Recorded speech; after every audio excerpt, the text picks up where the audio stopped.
rather introduce vibe coding, which is probably more interesting to everyone. The vibe coding is like AI coding, but with one difference, where you don't check the output. The AI gives you code, you run it.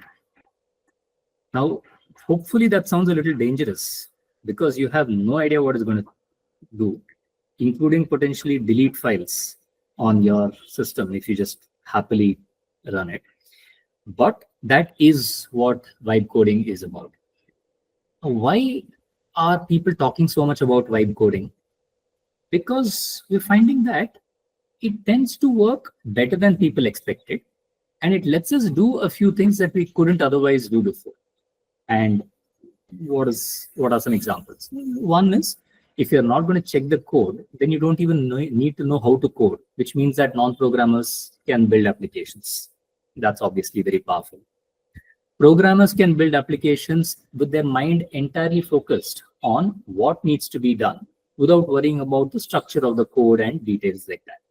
As models get more and more powerful, the kinds of things that we can do with vibe coding will increase, but there will always be a set of things that vibe coding will fail on. And when it fails, we would need programmers to take over, guide, and so on. But that space of things that can be vibe coded is growing. So what we're going to do is play around with, we're going to vibe code. And as we go along, please feel free to put in messages in the chat window. I will keep an eye out for it. And thanks everyone for welcoming me on the chat as well.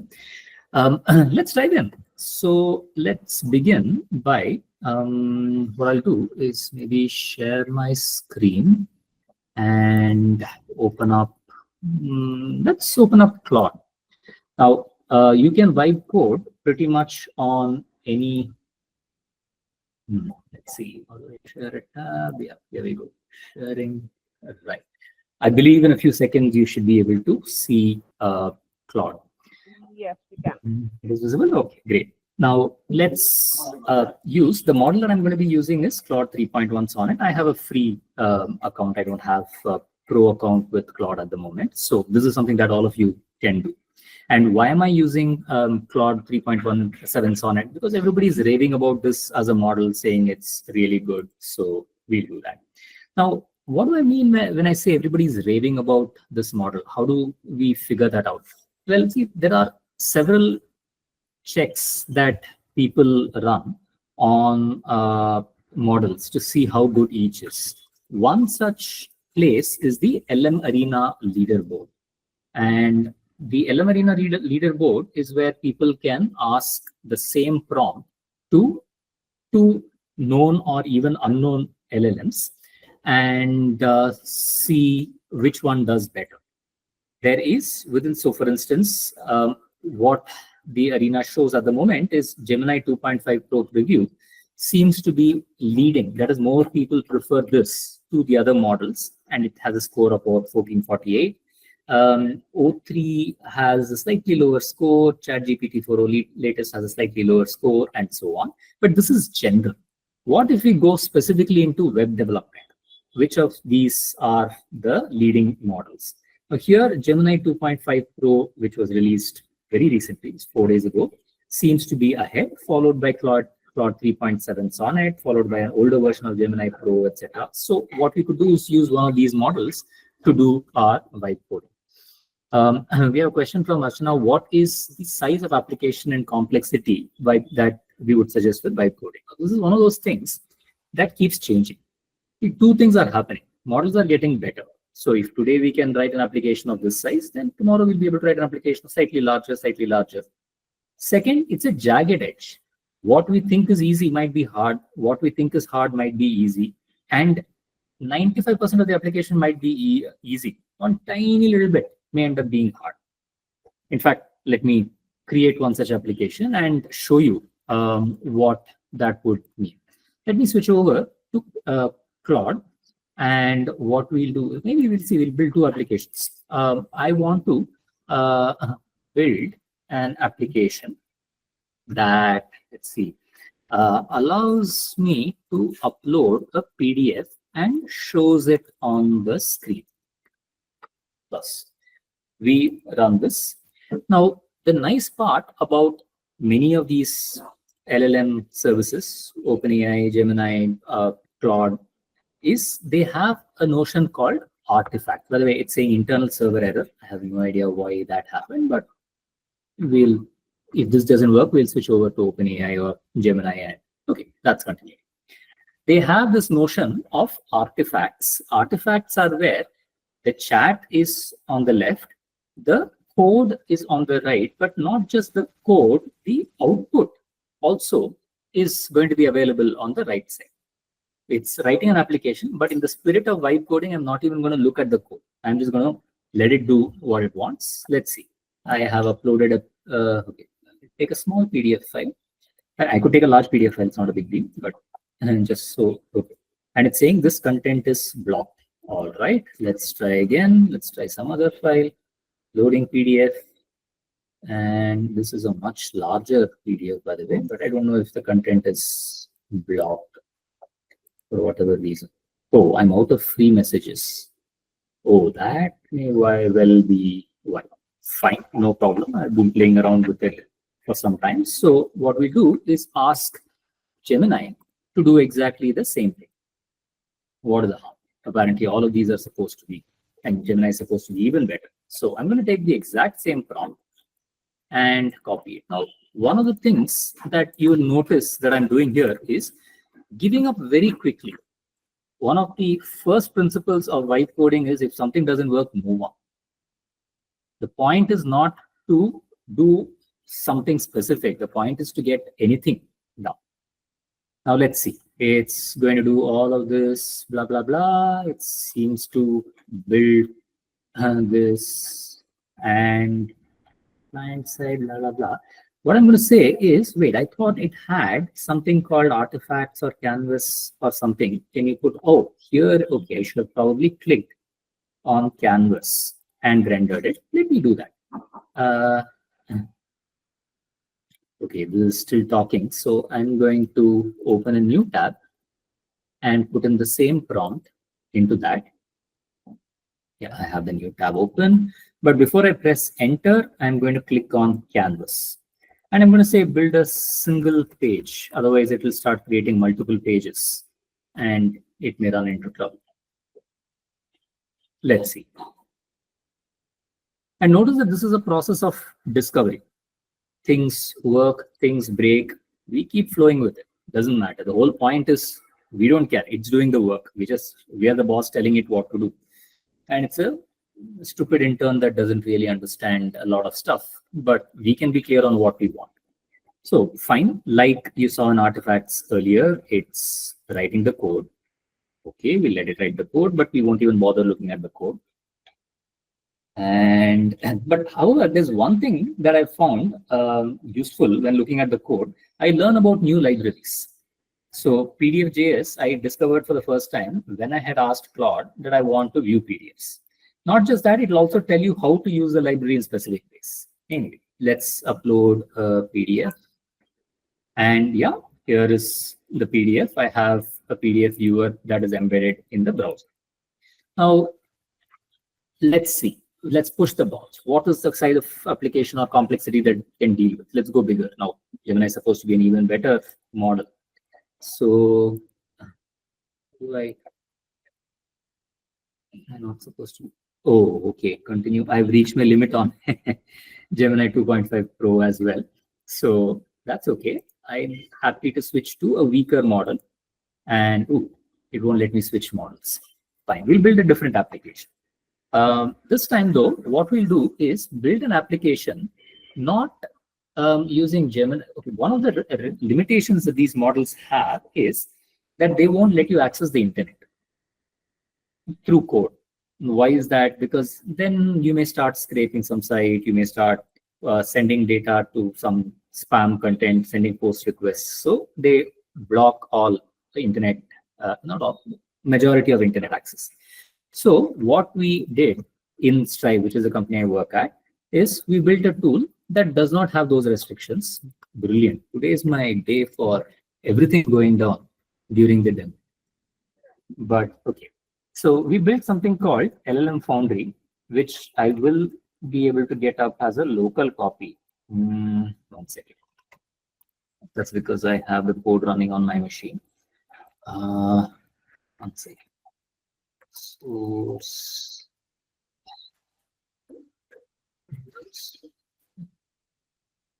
Yeah, okay. I should be able to. Oh, okay. It's back up. Fine. Let's give it a shot. Now, what we've done is taught it a few things, like how do you access other LLMs? So I can access OpenAI, Azure, OpenAI, Anthropic, Grok, etc. And the way we've done it is by a simple prompt that says, here is how you call OpenAI, here is how you call Gemini. So now I can build an LLM application that in turn can use an LLM. What can we do with that? Let's say I want to build an app that captures my photo, captures a photo on the webcam, sends it to an LLM, and describes all the objects in the image in detail. So let's do that. And yeah, see, yeah, let's just go with it. The whole point is not to think. Now, one of the things we've learned is applications are, people are really bad at prompting. So if we can have something that explains the application like it would to a developer, that is helpful. So this is where an agentic behavior starts coming in handy. And by agents, we simply mean, in this context, I mean, rather than just using one prompt, use multiple prompts. So now it's saying it wants to use my camera, allow, okay. And I have a problem with this browser. It keeps messing up on the camera. So I'm going to use a different browser. Hold on, I'm going to save this as photo test. And now that this application is open, I will put it. Okay, now I can publish this application. You could have published the app on Claude as well.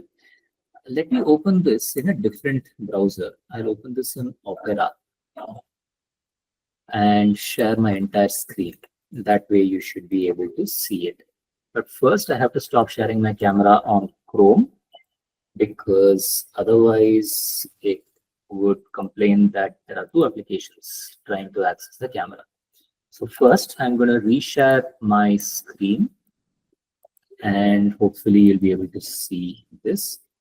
And now it's okay, still not accessing my camera.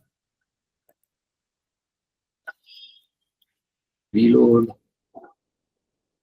Okay, could not access camera. Ensure that you have given camera permission. But this Chrome is also saying, or okay, this is Edge. This doesn't have camera access. Fine. No, but something is still accessing my camera, and I know that because I see the light burning. And maybe because you are in the call, it is giving that issue. Possible, because yeah, even my camera application is not able to access the camera. Why don't I rejoin and see if that helps? I'll just be back.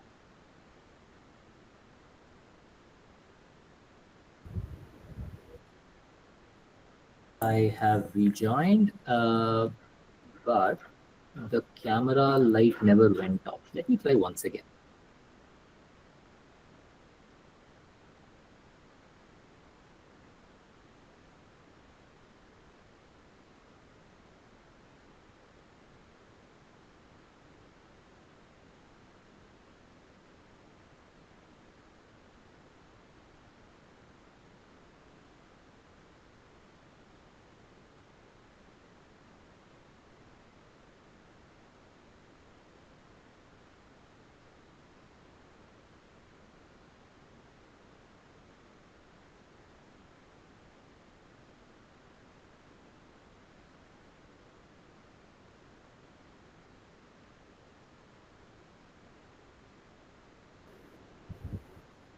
Anand sir, you are not audible. I am so sorry. I've been talking for a while, but hopefully I'm audible now. Yes. Okay, Yes. but you got the idea. I click the picture, capture image, and let's in fact hold a mouse. Let me reload this, hold a mouse and capture the image. Now it sends the image to an LLM behind the scenes, short grayish hair, blue t-shirt, computer mouse with a red light. So it clearly understands this. Now, an image detection application of this kind is something that we can deploy pretty much anywhere. What I mean by anywhere is you can put it into a factory and say on a continuous basis, tell me what is happening on the factory floor, or in a hospital reception desk saying, are there patients who are queuing up on one queue, but another queue is empty? And this sort of a thing can be vibe coded. The use cases are enormous, but notice that I did not code in this process. Let me get my camera back and try again. Okay, yeah, my camera's back here. Now, let's go for something different. In the meantime, let me just quickly check if there are any messages. Okay, there are some messages, but just saying that I'm not audible. Let's go a step deeper. Now, is vibe coding only related to writing code? Can I do data analysis as a data scientist? Can I do something interesting with it? Let's give that a shot. What we'll do is share. Let me share a screen. Yeah, let's share a screen. I'm going to go to ChatGPT, and this time I will not hopefully run out of credits because I'm using a paid account. And what I'll do is, let's see. I remember there being an IMDb, an Internet Movie Database set. Yeah, there's a. Where can I download the IMDb? It's called the 50K movie reviews data set. So let it do the search. Now, ideally, not ideally, in a few months, I suspect we will be in a position where we can ask the LLM to download this. Right now, they've made explicit restrictions, not allowing us to do that. But now on Kaggle, I clicked on download, download the data set as a zip file, and this zip file seems to contain about 49,000 rows where we have movie reviews and whether it's positive or negative. So taking this data set, what I'm going to do is add it to ChatGPT, all 50 MB or however long, 5 MB, whatever it was. And then say, this zip file, actually, what does this zip file contain? Do a full exploratory data analysis and let it run. Now, the beauty of this is it can write code, it can run code. So I don't have to worry about having to, other than downloading and re-uploading the file, do anything on my machine. So earlier, what I was showing you was how LLMs can replace Visual Studio Code or your local IDE. Now what I'm showing you is how it can replace your Jupyter Notebook or Colab notebooks by having it all run in the server. So it's trying out a bunch of things and it says, yeah, here's a table. Now it's told me that it's got 25,000 positive reviews and 25,000 negative reviews. Okay, it's also showed a histogram somewhere, but that didn't work. Great. So now let's do this. I want you to actually, why am I doing this? I can talk. Dictate. What I want you to do is create a classifier for this data set. That is, split the data into a test data set and a training data set, maybe 90-10 split. And then build some kind of a, I don't know, actually tell you what, I don't even know what classifiers to use. So build me 3 different classifiers on the same data set and train on those 3 classifiers. Then test against those and give me all the error rates and you know what kinds of error rates data scientists use better than I do probably. So tell me what the different kinds of errors each of these classifiers make. Put it all into a nice table and finally recommend which classifier I should be using. So that was the prompt. And here's the thing, it's easier to talk than to type.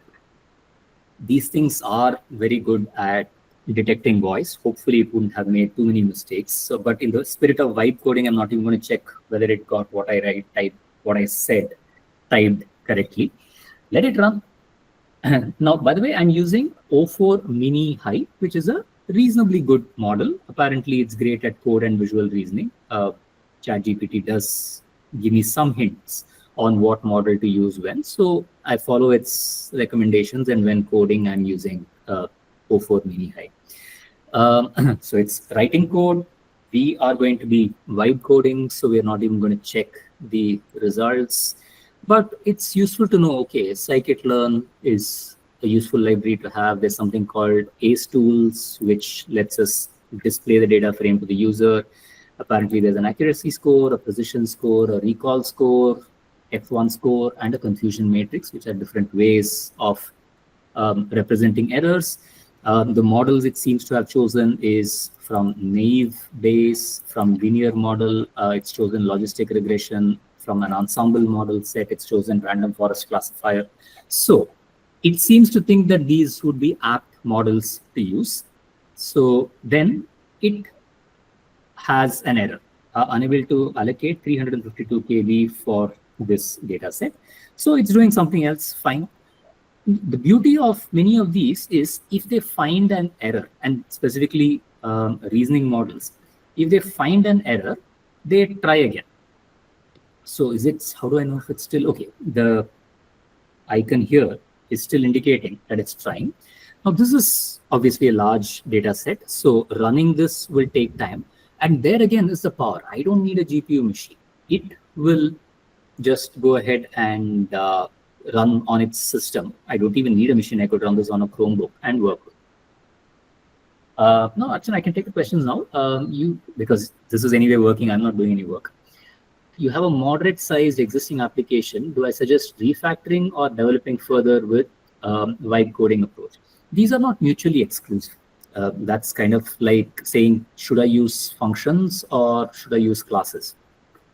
Use both. There's nothing that prevents you from using one or the other. Specifically, what I find as a decision criteria is, if I don't need to understand the code, or if I don't have anywhere near enough time and I need to really get it done quickly, then I start with vibe coding, which is tell it to do something. If it does it right, I just leave it. I don't look at the code. If either of these is not true, both of these are not, that is, I've got a little bit of time, and I do need to understand the code, then I don't try vibe code. I just go straight for AI-based coding, which is where AI does the code anyway, but I look at the output, check if it is working fine, etc. So now it's given me some results, blah, blah, blah. I'm only going to look at the final recommendation. Logistic regression, it's saying gives me the best accuracy, lowest error rate, blah, blah, blah. So wonderful. Logistic regression is better than multinomial, multinomial naive Bayes as well as random forest. So I'm going to say, very nice. Congratulate yourself. Actually, why am I typing? That's fantastic. I really liked how you did this. Now, what I'd like you to do is package the logistic regression model that you created into some kind of a file that you will let me download. And then also write, let's say, fast API application, which will allow me to have a UI where I can type a movie review or paste a movie review there.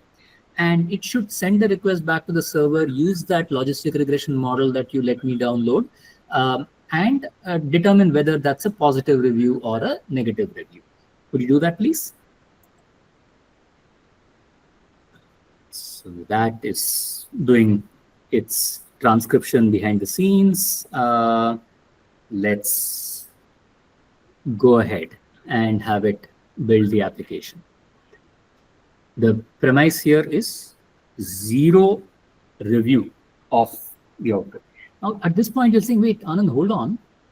If the model makes a mistake, then what do you do, right? You have to check, right?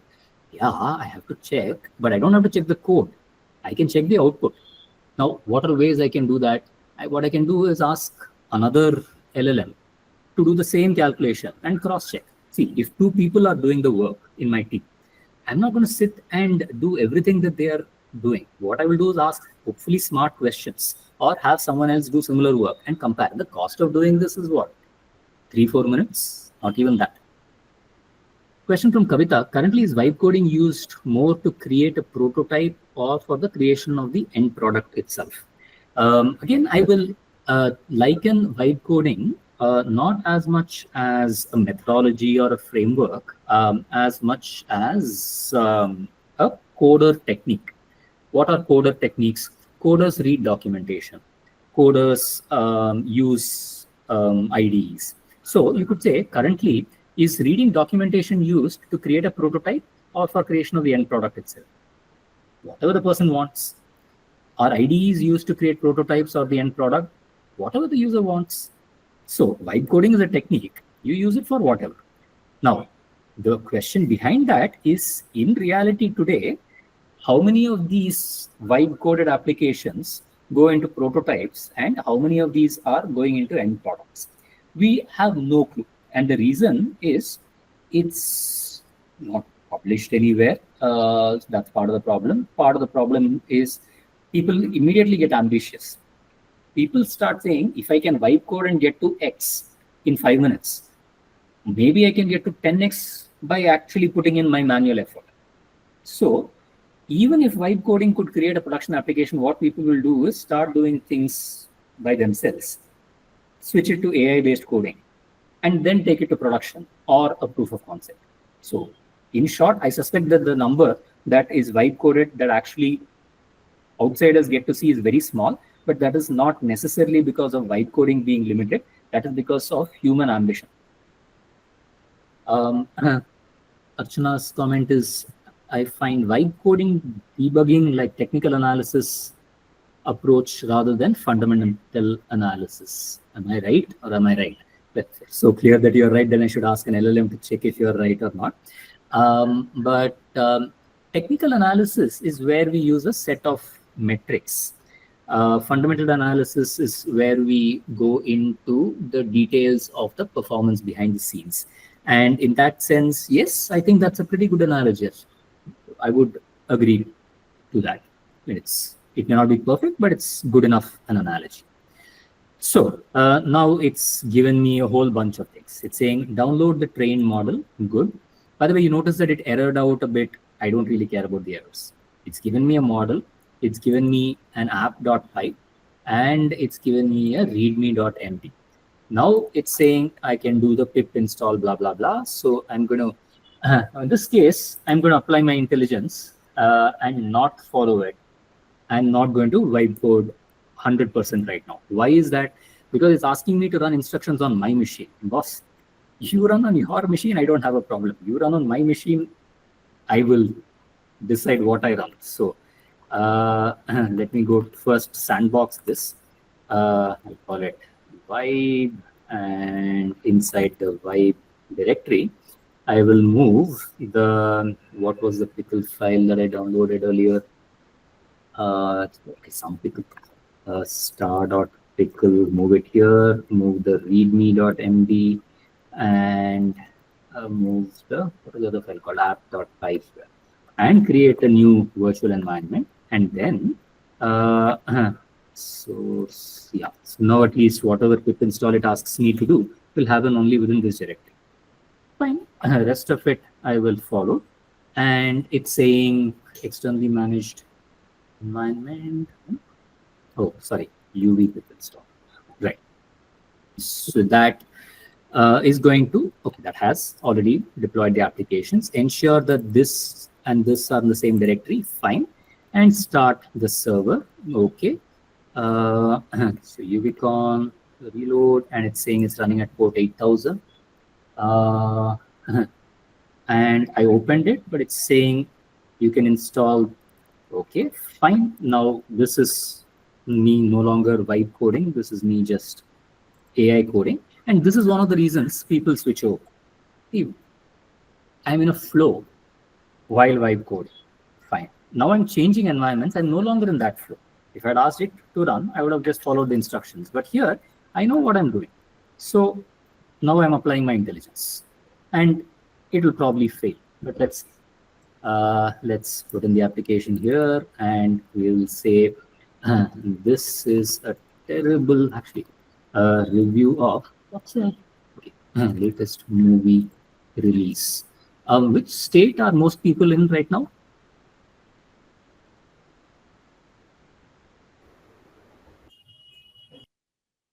We are all We don't have any standardized location. It's across India. Hindi movie. There's a movie called Be Happy. So let's take Be Happy review, and let's do vibe review as well without reading the review. I'm just going to copy the entire thing and paste it here. And oh, sentiment positive. Great. Now let's actually find a low star review. All right. Is there a quick way of doing that? Okay, 1-star reviews are probably going to be bad. 2-star reviews are also okay. And analyze it. And oh, okay, it's saying sentiment is still positive. Sadist show, not much recommended. A junior has blah blah blah. Okay, but Nora's beauty was awesome as well. The child acting was good. So okay, Can interesting. we check with Sikandar's review? I mean, it should be negative at least. Even Sorry, say that again, please. Sikandar review, the review of Sikandar. Oh, bad movie, is it? Yeah. Okay, Sikandar review, and more audience reviews. Let's pick something with a 1-star if we can. Yeah, hopefully 1-star review at least should be negative. Take the whole thing except for how many people found it helpful, and run it. And okay, so clearly this is rubbish. But to be fair, the model may be rubbish, but the vibe coding still works. And yeah, I want to know what are okay. Wait, let me. This movie is bad. Okay, fine. So it looks like it really takes some really bad reviews to get it to say bad. I think it is considering the entire intent. So probably it is comparing the positive versus the negative words. And if it is finding the positive words are more, probably Yeah, putting the sentiment as positive. that sort of thing. Maybe the tonality of the sentences. So maybe the tonality of the sentences also is affecting the. Correct. Yeah. result. Either that or the Indian reviewers are far more liberal than the IMDb reviewers. Who No. knows? If a movie like Sikandar can get a 4, at least a 4 rating, I mean, yeah, there's doubt. There is doubt. Or Question paid, from- Go on. paid reviews. I don't know. Sorry. Paid reviews. I mean, they Yeah. paid people who. That is there. That is. We have to continue with that consideration. There was a question or comment from Vishal. What is the reliability of different model outputs for a particular use case? Say I want to create a product recommendation application for a CPG manufacturer separately for e-commerce and physical stores. How is domain knowledge captured by AI considering 2 different channels? Similar product recommendations may not work for a BFSI company, which is something completely outside of vibe coding. So I'll keep my answer short. The reliability of the models is not bad. About a year ago, it was about as good as a reasonably well-read 12th standard student. If you asked a 12th standard student the same question, you would have gotten the kinds of answers that a good LLM would have given you at that time. Now it's roughly at the level of quality of a postgraduate. You ask a well-read postgraduate the same question, but not someone who's been trained on BFSI or CPG. They would ask the same question. If you could give that same postgraduate a medium-sized book, let's say the thickness of a King James Bible, which is roughly 1 million tokens, and say, read this, now answer the question. And if they are able to read it to the point where they can almost perfectly memorize it and answer it, the quality of the response is that good. That is the benchmark that I use. Now, to be sure, because when we tell people the models are as good as a postgraduate, they will say, oh, but I want 100% accuracy. If possible, I want 200% accuracy, because not only should it be correct, it should tell me where I'm wrong and all sorts of things like that. Then you say, well, let's do the evaluation. Let us actually take a large number of test cases where we know the answer, send it to the LLM, see what the accuracy is, and what the accuracy is what the accuracy is. And that will be very domain specific. It may vary. But what we're finding is that the intelligence of models does not vary so much. The reliability of models does not vary so much.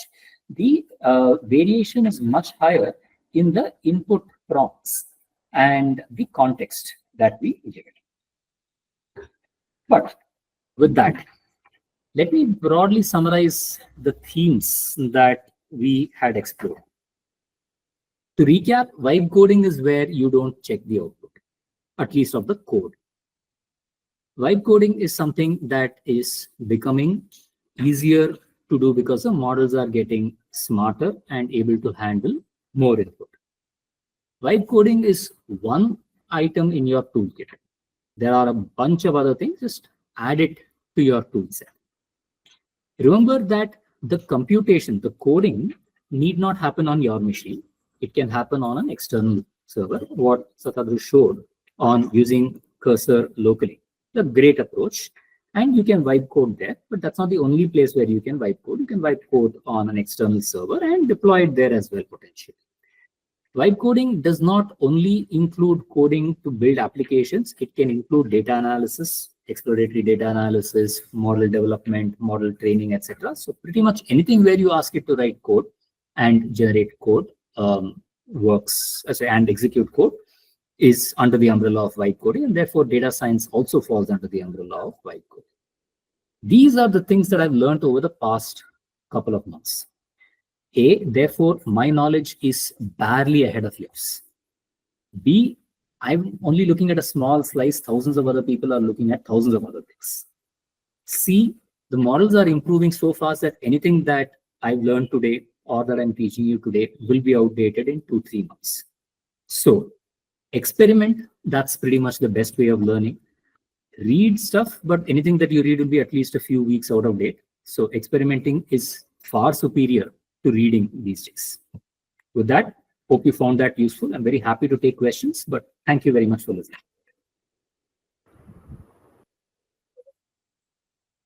Guys, any questions? There's one from Simon. In the data analysis from IMDb, one did have to provide the data. Is that the same? Is it the same for certain parameter extractions from a large corpus? The reason I provided the data is because ChatGPT's container where it runs the code has a restriction, no internet access.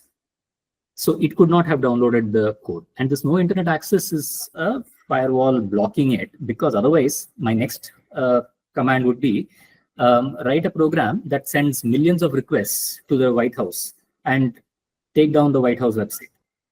Or, if India wants to do a cyber attack on Pakistan, or Pakistan wants to do a cyber attack on India, ChatGPT will immediately become the next vector, which obviously ChatGPT says we have better things to do. So that's fine. But then again, you have to provide the data or the chunks to the LLM. Yes, unfortunately, because it can't access the LLM. In many production-ready applications or enterprises, they contain data which we are not really comfortable sharing it to the LLM. Don't share it with the LLM. And instead, run your own local LLMs or sign in an agreement with ChatGPT to get an enterprise license. Those are the kinds of approaches people are taking. The principle is the same. Whether you run it on their server or your server is your choice. Vikas, your hand's raised. Yeah, Anand, hi. Thank you. Very interesting session. Just wanted to get your perspective. As a business user, if I am engaging an agency to actually solve a business problem for either myself or my business or a customer of mine, and knowing that these techniques today exist, which have very quickly sort of evolved in the last span of, let's say, 12 months or 18 months, should something change fundamentally in how I engage these agencies today? Like, because obviously if a year and a half ago I would do, there was a very typical way of engagement that had stayed similar. So you would use an agile methodology, you would give them a business problem, you would basically have, things like go through a BRD, a PRD, and, test cases and all of that. Now with these techniques, the time collapses, the way in which you approach a problem collapses. Do I even need to bother about this, or say, look, I stay the same and let the agency decide what form of technique do they use? I would suggest not changing other than telling the agency, threatening the agency to dramatically reduce the cost because AI is coming, and if you don't do it, I will do it in-house. But don't do that because the agency provides more than what AI can provide. Agency provides meaning the ability to blame someone if something goes wrong, or put in a more positive way, someone who is willing to take responsibility and say, I will get it done one way or the other. Let me give you a concrete example. We are working with multinational that says we spend about tens of millions of dollars with marketing agencies. It's a very simple thing that we ask them to do. We give them images, or we give them briefs, and they create images. Like, for instance, we are opening a new shop at this particular location, and this particular shop has whatever these. It's a family-friendly shop, that sort of a thing. Now, when can we, they said, give this to an AI and have it generate the images? Gemini Flash image editing does a fantastic job of it. ChatGPT's new image generation capability does a fantastic job of it. So we created a prototype and said, great, now your team can do this and you can save tens of millions of dollars. To which the client said, almost, so thank you for this. I'm going to use this, but the way I'm going to use this is as a negotiation device. See, I have three problems. I don't want my team to be sitting and doing this. They are paid more than the people in the agency are paid. I still want the low-cost people in the agencies doing this. I want my people to be working on important stuff. Second, I don't want to get into the legal risk. If this is AI generated, then my legal team will come and ask me, do I have the right to use this? I may not, but even figuring that out is a problem. I want some agency to come and say, look, if somebody has to be sued, then sue me. Thirdly, I will have to sit and train my guys on this, and 2 out of 10 will pick it up. And those 2 are specifically the ones who will leave, and then I will need to sit and retrain. I don't have the patience to project manage all of this. That is what I'm paying the agency for. So I'm going to use this to negotiate with the agency and say 90% of your work is done. In fact, 100% of your work is done. So cut your cost, reduce your time, or else I'm going to find someone else. And I suspect I will be able to find someone else, but I will still be working with an external agency in very similar ways. Understand. Thank you. This was helpful. Any further doubt, any further experiences you want to learn from sir? Yeah, Shayantan asked a question in the chat. If a layman, Did I answer? This is one I already answered. This is the one where I was suggesting that thing that we have to upload because ChatGPT doesn't allow external network access. And if enterprises are not comfortable, then sign an agreement or run a local model. No, not from App development and coding techniques wants to build a market standard. Okay, by market standard, I guess you mean production ready app using vibe coding. What should the broader roadmap be? Several options. Possibility number 1, find someone who is a developer and ask him to sit next to you and you do the vibe coding, have them take over after vibe coding. Preferably, they would also be familiar with AI code development at the very least. That's one approach. If you're saying, no, I don't want someone else to do this, I want to be able to do this myself, then the fastest way is to learn only what you need. Build something with vibe coding and keep hitting it until it improves. You will hit roadblocks, and at which point you have a choice.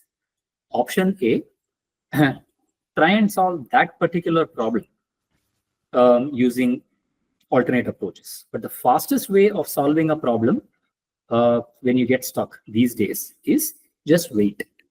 3 months later, a new model will be released and it will be able to solve your problem for you. Now, this is a reality. In Jan, we were running a large engagement where we needed to convert XML of a certain format to XML of a different format. The problem was the token context for the better model was only 8K output tokens. Then we said, oh, wait, this is January, let's check. And yes, it had grown to 16K output window. So we can do double. But about 60% of our documents were larger than that. Some of them went as large as 48K context. So we spent January, February, March, April re-engineering the entire system so that in a 16K context window, we'll still be able to generate 48K worth of output by splitting it. May, GPT 4.1 comes out, which has a 64K context window. So all we needed to do was wait the same 4 months that it took for us to develop. So that is option number 2. Option 1, find someone else who can do it for you. Option 0 is break your head against it until you really are not able to go further. That's a good option. Find someone else, wait until a new model comes up. Or option 3, learn to code, but on a need basis. Learn only what you need to code to fix that particular issue. Will it still be, as you put it, market standard? 99% of the people today will say no. Oh, sorry, let me put it this way. 99% of the cases, what you build, people will say, no, it's not market standard. Some of it will be because the code is not very good. But most of it will be because the application itself is not good because you have not created a complicated enough or professional enough application to compete in the market. Again, over time, both of these will fade away. So if I had to give you one robust, solid, universal answer as to what should the broader roadmap be, chill, relax, vibe code something else, wait for the models to grow up. Question from Ujjaini. What would I suggest has the best role of educators like SETU when goalposts seem to be changing so fast? I have no clue. And you could have replaced the word educators with any industry. I have absolutely no idea. And for exactly the reason that you mentioned, things are changing so fast. So role, who knows? What can we do? Stay in touch. See what's happening, play around with what's happening. Be less clueless than we already are, but it'll be a 1%, 2% effort. That's not a bad thing. This is like asking somebody in the mid-90s, what will be the role of educators post-internet? Remember, this was pre-Google, this was pre-Wikipedia. Now you could say on the one hand, nothing has really changed. We still go to classrooms, we still study, except everybody seems to have a laptop in the classroom these days. Half the students don't come to the class. The teachers are not really trying to teach the curriculum. They just share the notes online and they are expecting the students to read up online. The assignments are done online. Half the corrections are done online through multiple choice questions. We've gone so much more towards multiple choice questions because the systems are able to correct it. So teachers don't really have to do a manual correction, which means that the entire valuation mechanism has changed. In 95, could someone have predicted that? Yes, a lot of people did predict it. But would we have known that this particular prediction in 95 would have worked and not some other prediction? No. So I can give you 1,000 themes, some of which are reasonably clear and obvious. But 95% I don't know. So what is that 5% that I genuinely believe or is very likely to be true? One is the role of or the method of evaluation will definitely change. No question about that. In particular, I believe that subjective evaluations are going to be a whole lot easier. You just ask an LLM to evaluate it based on your rubric. It will do the job. So there will be one shift back from objective to subjective. But how am I using LLMs in education? That at least I can concretely answer. One, curriculum design. For a course that I'm running at IIT Madras called Tools in Data Science, the curriculum is largely written by LLMs using this process. I upload my past material. I say, here is a new topic that I want to teach, DuckDB. Go online, do research on DuckDB, find all the important and useful things that students should know. Write it in the same style as this. And I find that Claude writes in a very similar style too, or is able to match my style very well. ChatGPT is able to do the research much better. So I do a two-step process.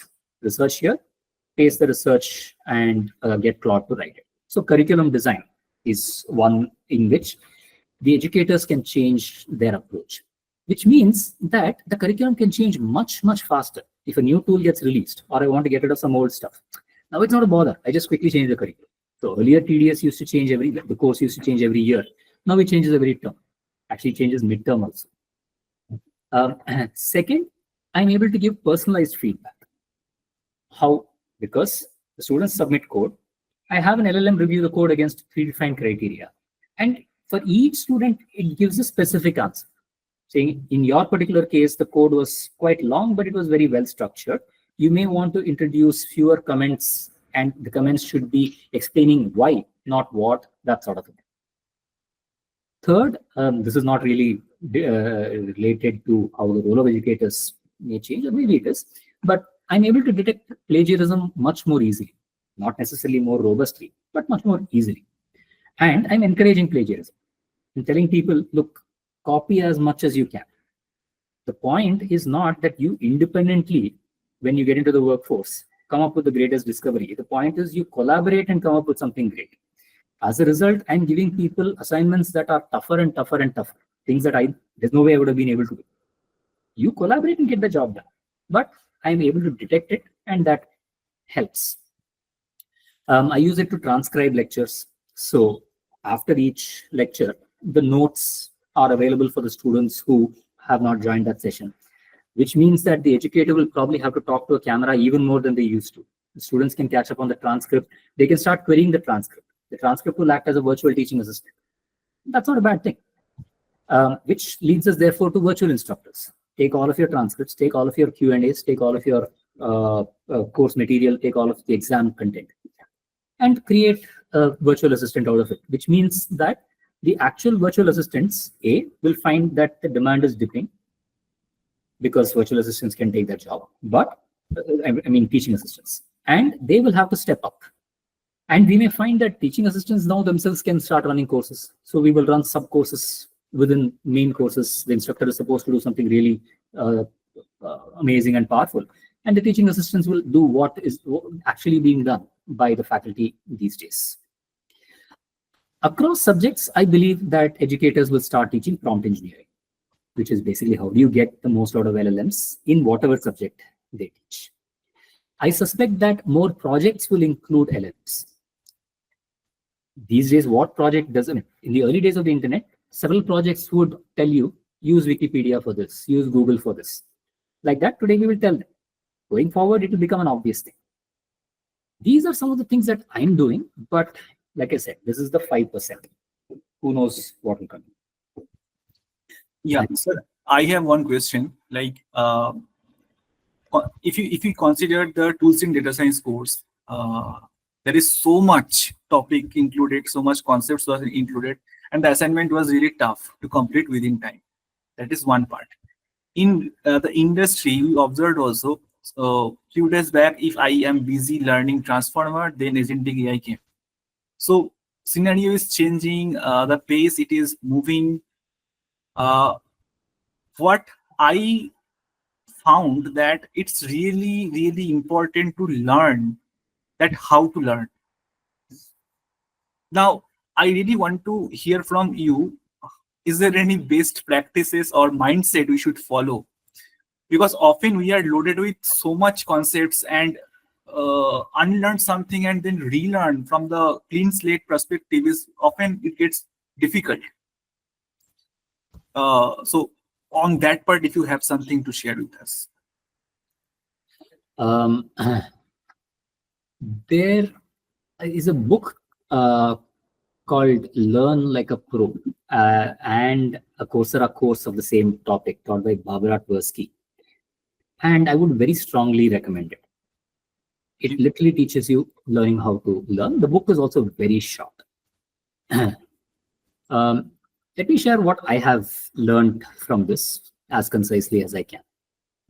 One, you learn better when focused. Set a Pomodoro timer, remove distractions, take a break after 25 minutes. This is a robust approach. Set aside time for learning and do that. Second, don't focus too much. If you get stuck, defocus, let your subconscious work on it. In fact, consciously distract yourself when you're stuck. Chaos helps. The subconscious takes over, and that is an effective mode of learning. Third, remember stuff and learn stuff by chunking. Create building blocks. Build on top of those building blocks and connect those blocks. So concepts are not independent, but hierarchical. So as you pick up bigger, broader chunks. So right now, within vibe coding, there were 3 or 4 things, maybe 10 things that you remembered or noted. But see if you can get all of vibe coding into one block and use that as part of a broader coding strategy, and use coding as a broader building block to building businesses, maybe, and so on. What this also does is increases the size of your working memory. At any point, you can probably hold 3 or 4 things in your mind.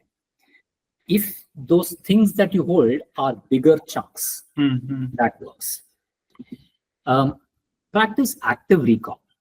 What that means is, after you learn something, the next day, same day, the next day, and the next week, practice remembering what you learned. Write it down, flashcards, however you want.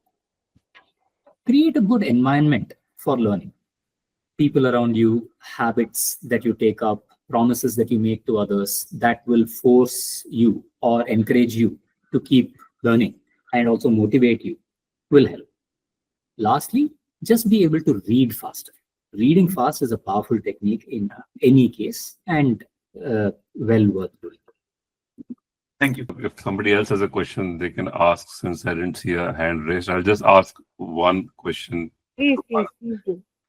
So I think that what's interesting is that, like in the last 3 years or so, we have seen LLMs dramatically evolve and improve, and now we've got reasoning model, and God knows what GPT-5 is going to be like. And so obviously, and we're apparently moving to agentic. But one thing that's interesting is the way to engage with LLM hasn't changed.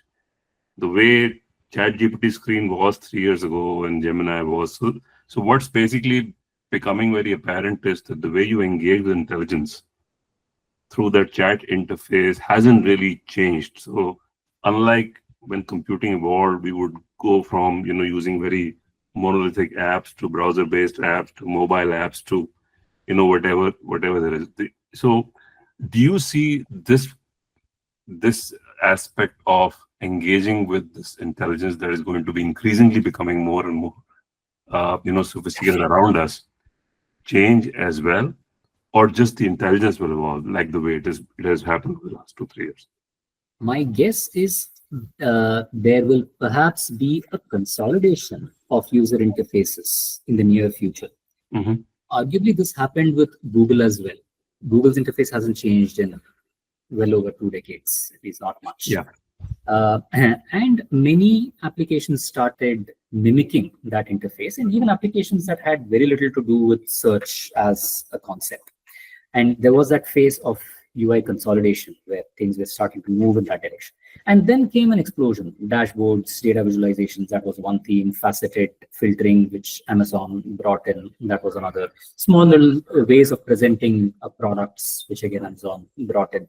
Whole bunch of UI innovation that came around or after that phase of consolidation. Not that it was linear, but in a similar space, what we're seeing right now, to what I'm hearing of, is people are saying, look, chat is the universal interface for now. And by chat, we include voice-based interactions and so on. So even within an ID, we're really talking to it, and applications. So if I have, let's say, my customer, that CRM is on HubSpot, I would talk to HubSpot.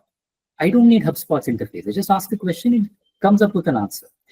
If I'm talking to, let's say, GitHub, and not even for coding, for administrative purposes. Let's say I want to get the logs of the last 20 deployments and figure out which of those logs errored out. I would use the chat interface. So Satya Nadella in one of his talks mentioned that he sees chat as becoming, or the intelligence layer becoming standardized. And behind that, the transactional logic is through APIs. Applications are just going to be databases plus business logic. But the layer on top is just going to be AI, probably with a chat kind of an interface. But even that is evolving so clearly in my mind, though subtly. For instance, citations. The way in which Perplexity brought in citations and then ChatGPT and Gemini gently brought in citations, powerful. The way in which Claude brought in artifacts, which OpenAI calls and Gemini calls canvas, which splits something onto the right side. That is a very powerful innovation. The way in which deep research is structured, where the agentic thinking is brought in. So the entire way in which, not just deep research, just all reasoning models, the way in which the thinking is shown, that's a different kind of output interface. And if we go through the list of changes that were made in the mobile application, that's even more extensive. You're right that it's all falling under one overarching umbrella. And I see that as a convergence of many different kinds of existing user interfaces being brought in into one umbrella chat interface. So that will probably progress. But there will be branches from here of a variety of kinds, which I'm seeing, which will be a next phase of explosion. Maybe a couple of years down the line, we become more obvious.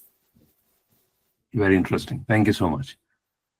But in today's world, industry is running after every new solution, no matter if it's the probable solution. Fear of missing out is more visible, and which is digressing from identifying and solving the nature of the problem. Aren't we moving away from fundamentals and only embracing the glamour mode? Yes, we are, like we always have, meaning this is not a new phenomenon. We're continuing embracing the shiny things. And I'm guessing that this has had an evolutionary purpose as well, because by embracing these new things is how we have discovered and innovated and moved on. The reality is, as you said, we waste effort by running after every new solution. But without the benefit of hindsight, we don't know which is the probable solution beforehand, and therefore which is the one to run after. You may argue we need to be more thoughtful. The counter argument is, when we have been thoughtful, we have made probably almost as many mistakes as when we have been blind. Penicillin was a mistake. Sticky notes were a mistake. There were several other mistakes that were thrown out of the Petri dish because we didn't know that they could be used in other ways. So the way humanity seems to have approached this, maybe just nature, not even just humanity, is have a small percent of people who are slightly crazy, who don't really necessarily care as much about their well-being or don't even know enough to care about their well-being, who run after these and try out new things. 90% of them die out. Today we call them startups, but they fail miserably. But in the process, somebody discovers something that becomes a huge social good and runs after it. I'm guessing that this is not a natural thing for most people, because in every corporate that I talk to, the single complaint that the leadership has is, oh, nobody is using AI. Now, wait a second. Here you're saying the industry is running after every new solution. And there they are saying nobody is taking up these new things that we are delivering. Where is the disconnect? The thing is, people are talking about the new things. 10% of the people are doing new things. 90% are not. 90% of the news is covering the 10%, because that is what is more interesting. And it is probably required because we want to hear about these new things. And that inspires a small number of people that innovate and create something new. This is how it has always been. So I would not assume that what we hear people running after is what people are actually running after. It is very distorted. The hype is all about new shiny stuff. That's all.